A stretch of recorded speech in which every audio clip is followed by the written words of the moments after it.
தயமா எழுதிட்டீங்களா? பட்டோ நைட்லாம் ஒரே மழை, பவர் கட் ஆகிடுச்சு. அதனால ஹால்லே படுத்து தூங்கி எழுந்திரிச்சாச்சு. காலையில் பார்த்தா சரியான வெயில். நைட்டு மழை வந்ததுக்கான அடையாளமே தெரியல. Good morning.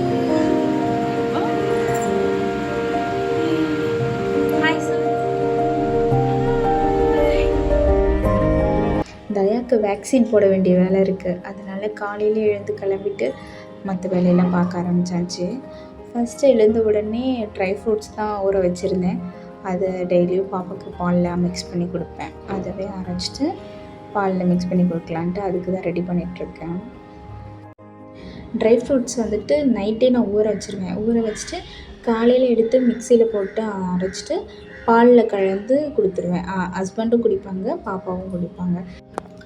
டெய்லி ட்ரை ஃப்ரூட்ஸே கொடுக்காம ஒரு நாளைக்கு பனானா, ஒரு நாளைக்கு ஆப்பிள், அந்த மாதிரி நம்ம மாற்றி மாற்றி கூட கொடுத்தா நல்லா விரும்பி குடிப்பாங்க. இந்த தயா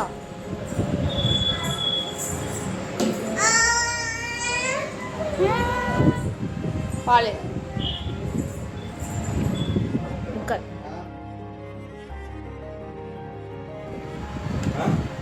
அவ்வளோதான்.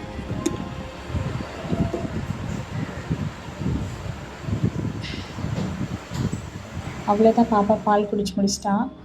அதுக்கப்புறம் அவள் நம்மளை டிஸ்டர்ப் பண்ண மாட்டான். நம்ம இந்த கேப்பில் போயிட்டு என்ன சமைக்கணுமோ அதெல்லாம் சமைச்சிடலாம். அவள் கொஞ்ச நேரம் அவங்க அப்பா கூடயே விளையாண்டுட்டுருப்பாள். இன்றைக்கி வந்து நான் ரைஸும் அதுக்கப்புறம் கருவாட்டு குழம்பு தான் வைக்கலான்ட்டு பிளான் பண்ணி வச்சுருக்கேன். அதுக்காக தட்டைப்பயிறு, உருளைக்கிழங்கு, கத்திரிக்காய் இதெல்லாம் போட்டு வைக்கலாம், கொஞ்சம் நல்லாயிருக்கும் அப்படின்னு சொல்லிட்டு அதுக்காக ரெடி பண்ணிகிட்ருக்கேன். ஃபஸ்ட்டு தட்டைப்பயிறு வந்து வேக வச்சு வச்சிடலாம்.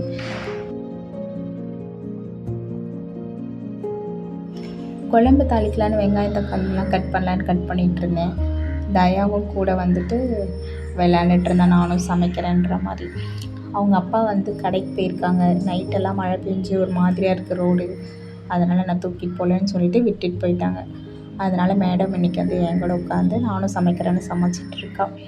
எல்லா பாத்திரத்தெல்லாம் உருட்டிட்டு ஏதோ பண்ணிகிட்ருக்கா.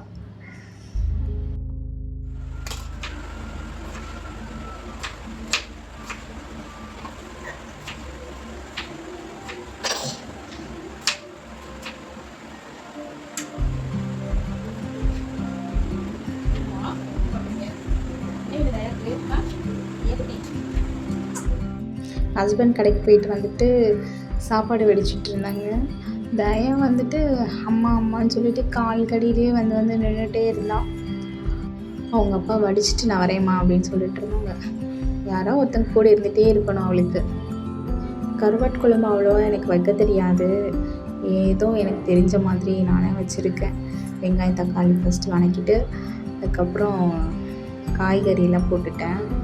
அதுக்கப்புறம் கருவாடும் எடுத்து சுடுதண்ணியில் கழுவிட்டு எடுத்து போட்டாச்சு.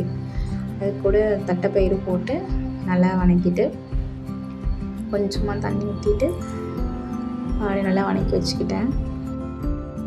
பார்க்குறதுக்கு கருவாட்டு குழம்பு மாதிரி இருக்கா என்னன்னு தெரியாது. ஆனால் வந்துட்டு வாசம் மட்டும் அந்த கருவாட்டு போட்டதுக்கு அதுக்கும் அந்த வாசம் மட்டும் நல்லா வந்துச்சு.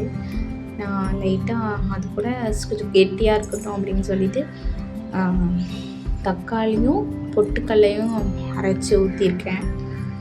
அது கொஞ்சம் திக்னஸாக கிடைக்கும், அதுக்காக. இதுக்கு தேவையான அளவுக்கு உப்பு போட்டுக்கலாம். ஆல்ரெடி வந்து கருவாட்டிலையும் உப்பு இருக்கும், அதனால் நம்ம டேஸ்ட் பண்ணி பார்த்துட்டு அதுக்கேற்ற மாதிரி உப்பு போட்டுக்கலாம். அவ்வளோதான், குழம்பு ரெடி. அது கடிச்சிக்கிறதுக்கு வந்து அப்பளம் தான் செஞ்சேன். இது வந்து எண்ணெய் கொஞ்சம் சிக்கனமாக செலவு பண்ணணுன்றதுக்காக தாளிக்கிற கரண்டியில் அப்பளத்தை 4 உடச்சி போட்டு செஞ்சது. அவ்வளோதான், லஞ்ச் ரெடி ஆகிடுச்சு. ஒயிட் ரைஸ், கருவாட்டு குழம்பு, கடிச்சிக்கிறதுக்கு அப்பளம். மார்னிங் வந்து தோசை ஊற்றி கருவாட்டு குழம்பு வச்சு கொடுத்தாச்சு. அவ்வளோதான். வீடியோ பிடிச்சிருக்குன்னு நினைக்கிறேன். தேங்க்யூ.